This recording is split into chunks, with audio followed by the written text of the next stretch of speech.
प्रातः क्लास चल रहा था 28/11/1968 गुरुवार को। तीसरे पेज की पहली लाइन में बात चल रही थी कि बाप तो रोज कहते हैं कि बरोबर तुम बच्चे बंदर बुद्धि से, तो बस तुम ही तो मक्खन खाते हो ना इन बिल्लों का, जबकि तुम देवताएं जैसे बनते हो, बंदर से मंदिर लायक बनते हो ना। तो बाप आकर के समझाते हैं जो कुछ भी शास्त्रों में लिखा है या ये गाते हैं,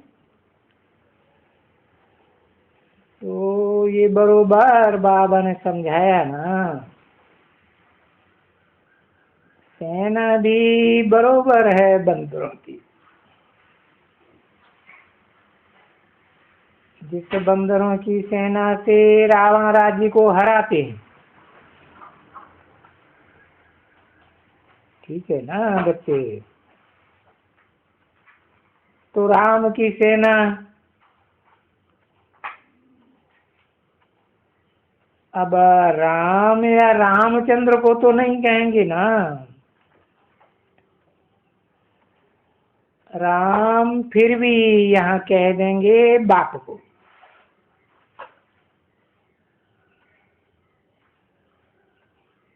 तो वो भी कहते हैं कि देखो हमने ये सेना कौन सी ली है, इनके समय वो देवता बनाए करके और असुरों का राज्य का विनाश कराते।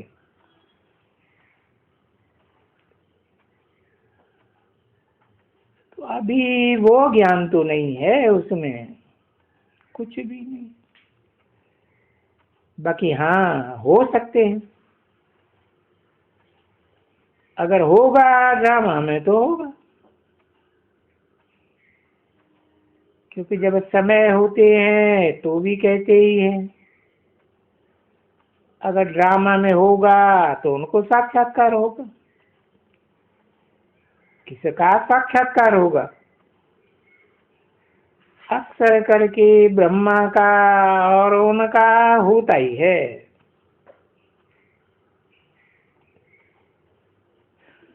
तो ऐसे जब नामी ग्रामी जो होते हैं ना, तो उनका अटेंशन देते हैं बाप।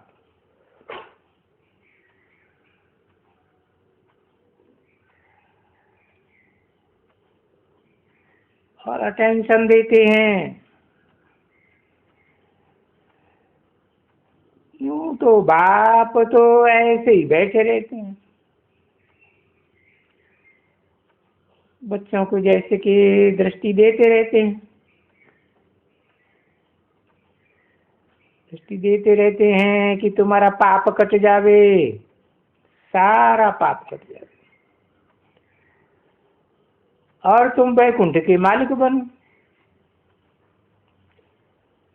और तुम भी बच्चे ये जानते हो, समझते हो कि बरोबर हम मालिक बनने वाले हैं।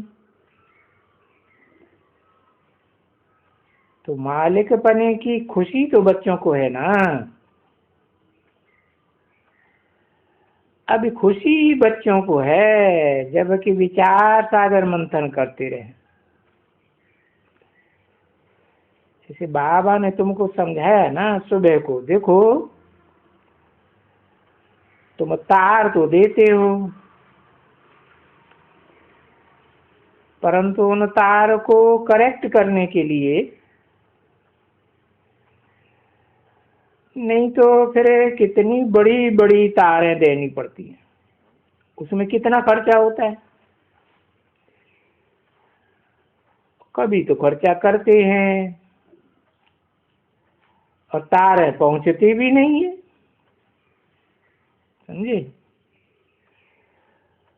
वो भी गुम कर देते हैं पैसे, या पता नहीं क्या करते हैं।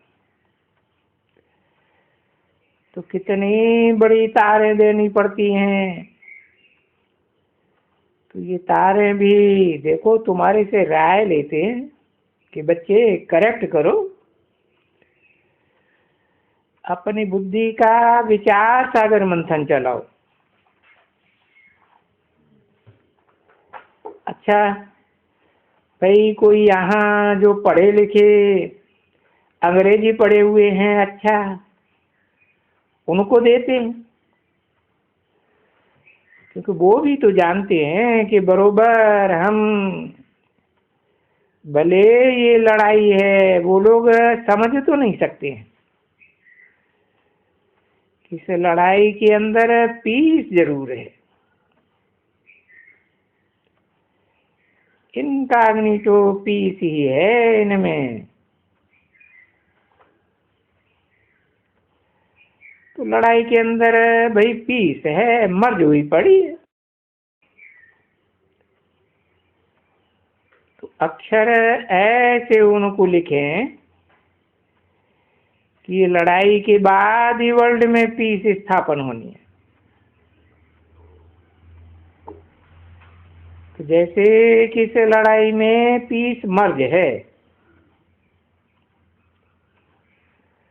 जो जो इतने सभी समझते हैं पीस कैसे स्थापन हो, तो ये तो तुम बच्चे जानते हो, और तो कोई नहीं जानते हैं। तो इनको कैसे समझावें। तो भाई लिखें कि इसमें ये पीस डिस्गाइज्ड है, यानी गुप्त है। पीस है इनमें, क्योंकि विनाश के बाद ही तो पीस होनी है सारी दुनिया में। बाबा ने समझाया है कि पीस तो इसको ही कहा जाता है जहां पीसलेस में है, वो है शांति। और जहां अशांति है वहां तो शांति कैसे। तो ये तो समझते हैं ना कि शांति धाम अलग है, और तुम बच्चों को ये समझाया गया है कि शांति धाम अलग है, सुख धाम अलग है, और दुख धाम अलग है।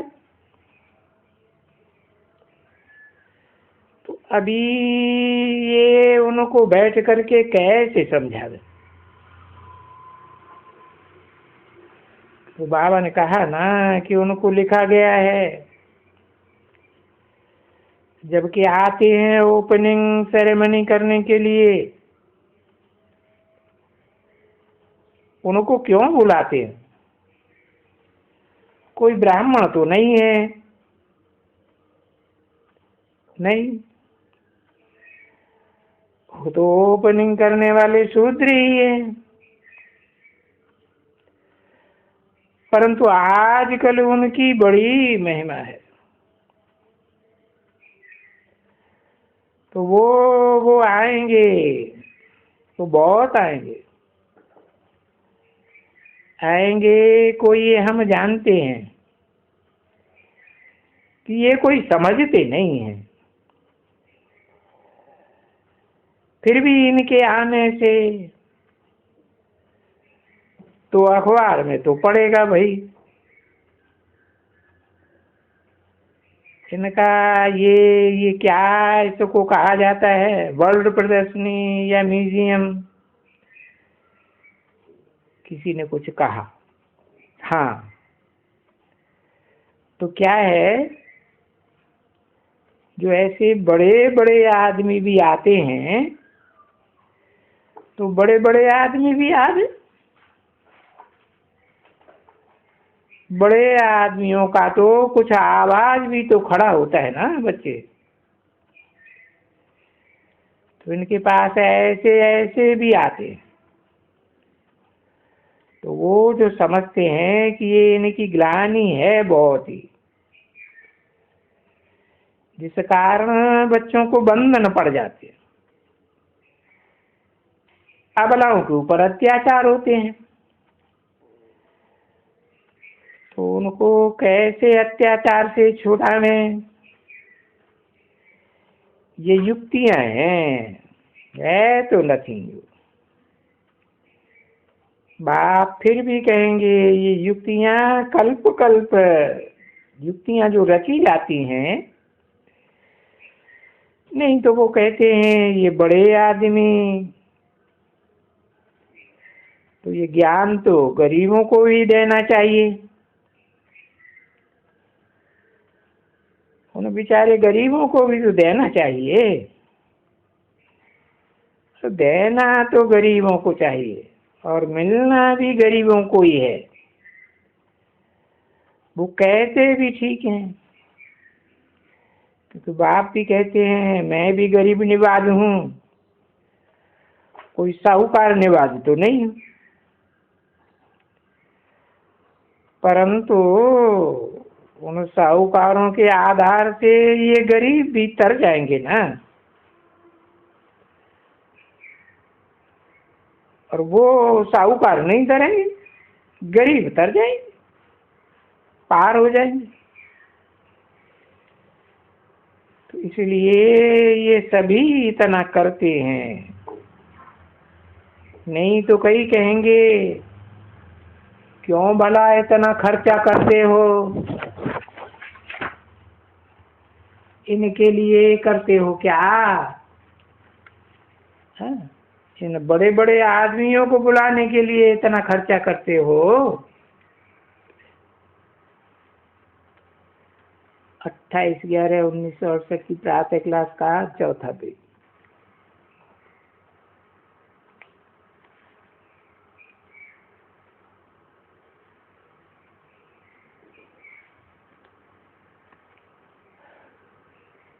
क्यों करते हो? ये गावड़े में क्यों नहीं जाते हो? तो वो तो राय देते रहेंगे और वो राय को खुद नहीं लेंगे, राय देते रहेंगे कि ऐसे भला गरीबों को क्यों नहीं देते हो। गरीबों को ज्ञान नहीं देते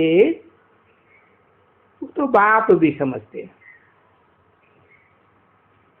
हम गरीबों के कारण इनको ये सभी बुलाना पड़ता है, करना पड़ता है। तो गरीब भी बेचारे समझें कि हाँ ये कोई बड़ी संस्था है, अच्छी है, इसलिए बाप उनको बुलाते हैं। और ये जो उनकी बड़ों बड़ों की ओपिनियन है, तो ओपिनियन होगी तो ये जो बड़े आदमी हैं तो उनका आवाज किया हुआ है ना अखबारों में,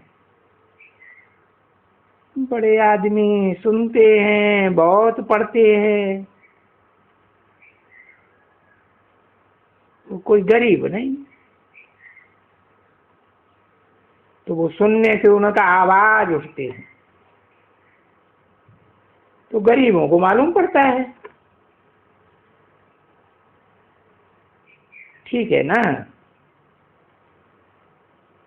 अब गरीबों की तो कोई बात नहीं सुनते,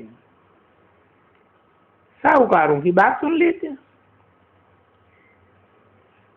तो साहूकार ये देखो अपनी माइयों को कितना बंद करके रखते हैं,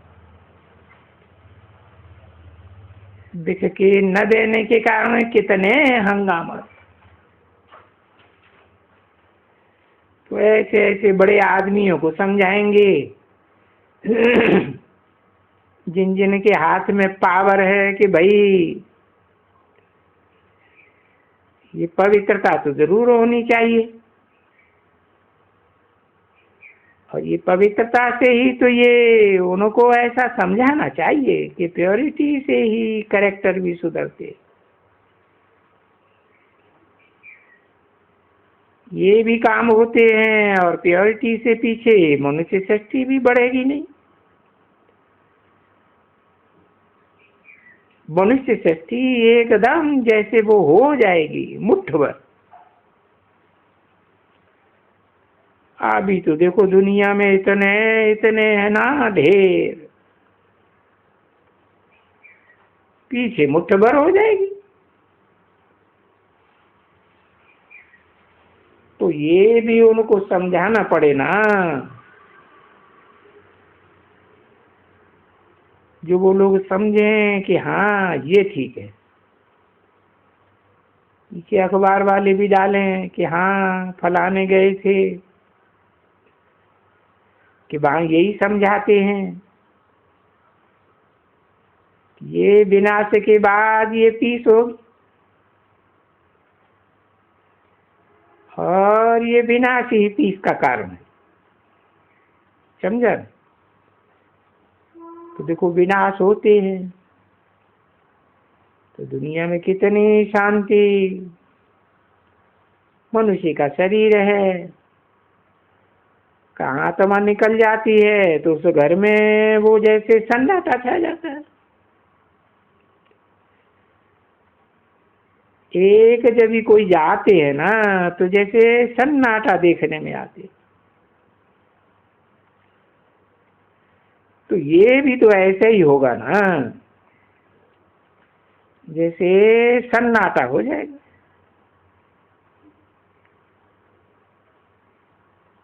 बाकी थोड़ी जाएगी,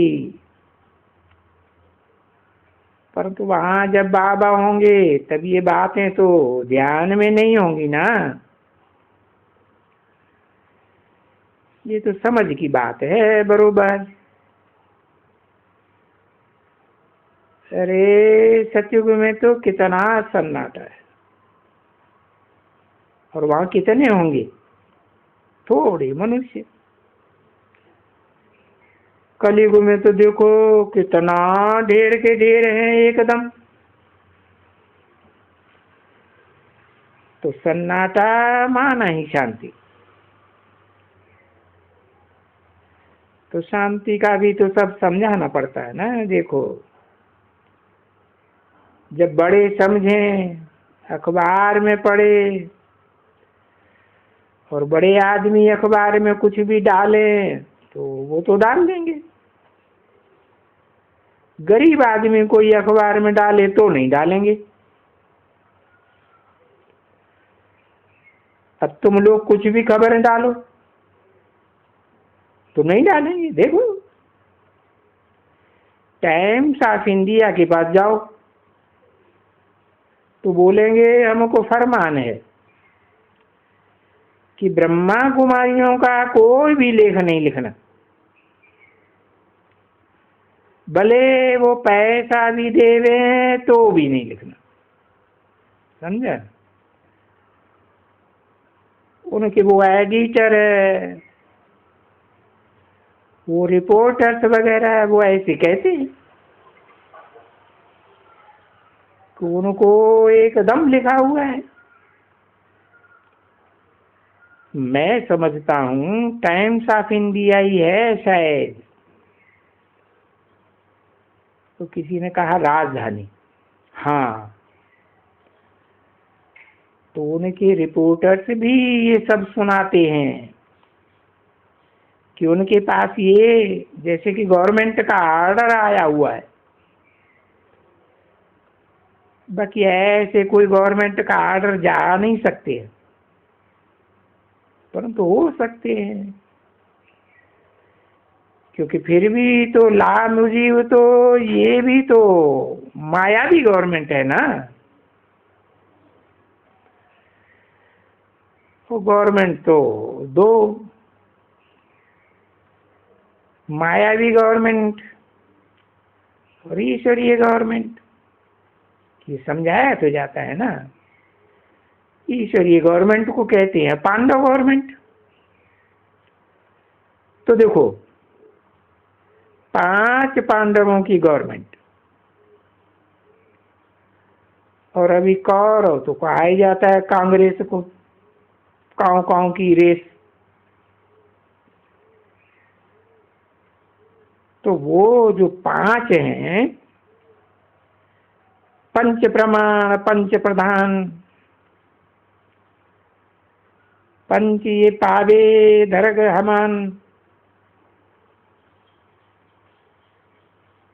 ऐसे सिख कहते हैं ना। देखो ये है ना ऐसे, तो पौड़ी भी एक है, तो ये है भी 5 पांडव, और तुम पांडव संप्रदाय ही हो, या कहो पांडव से है ना हो। पांडव और कौरवों की सेना तो शास्त्रों में गाई जरूर हुई है। तो तुम तो है रूहानी सेना, और वो है जिस्मानी सेना। तो बाप बैठ करके ये राज समझाते हैं ना बच्चे, तो बच्चों को एक तो ये धारणा करनी चाहिए, और दूसरा बाप कहते हैं यहाँ भी बैठे रहो या चलते फिरते रहो, और मुख से भले बाप भी न कहो, क्योंकि बाप भी एक लौकिक हो जाते हैं कामन। वो नहीं, बाबा भी है, टीचर भी है, हमारा गुरु भी है, सुप्रीम। तो ये तीनों ही याद करेंगे तो तुम्हारा पाप भी कटते जाएंगे। तो एक नहीं है, एक से कोई नहीं है, 3 है। ये वंडरफुल है ना बात, कि है एक ही, सो भी इनकॉर्पोरियल फादर, और इनकॉर्पोरियल फादर उसको ही फिर टीचर, सुप्रीम टीचर। तो मनुष्य तो बेचारे कहेंगे वो तो इनकॉर्पोरियल है, वो कैसे पढ़ाई सकेंगे। तो फिर वो गाते भी हैं कि भाई वो नॉलेजफुल है, क्योंकि जन्म मरण के चक्कर में नहीं आता है। तो बाकी इस दुनिया में तो जो भी मनुष्य मात्र हैं सब जन्म मरण के चक्कर में आते हैं। तो वो बात अभी उनको तो मालूम ही नहीं है कि बेहद का बाप क्यों नॉलेजफुल है। वो तो समझते हैं कि वो जान ही जाननार है, सबके अंदर की जानने वाला है। अच्छा, ये कहते हुए भी फिर भी कह देते हैं ठिक्कर बिस्तर में। अब देखो वो जैसे कि सच सच पत्थर बुद्धि, जो कुछ बोलते हैं कुछ भी उनमें समझ नहीं है, बेसमझी।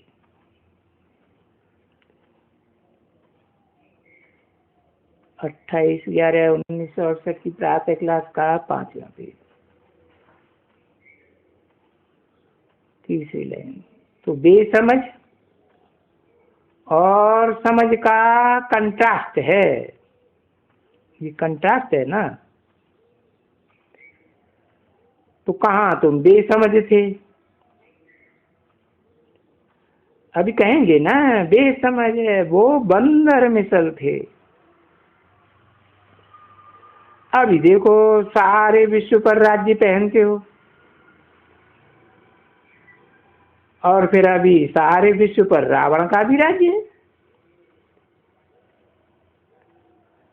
अब वो हद की बातें तो है नहीं।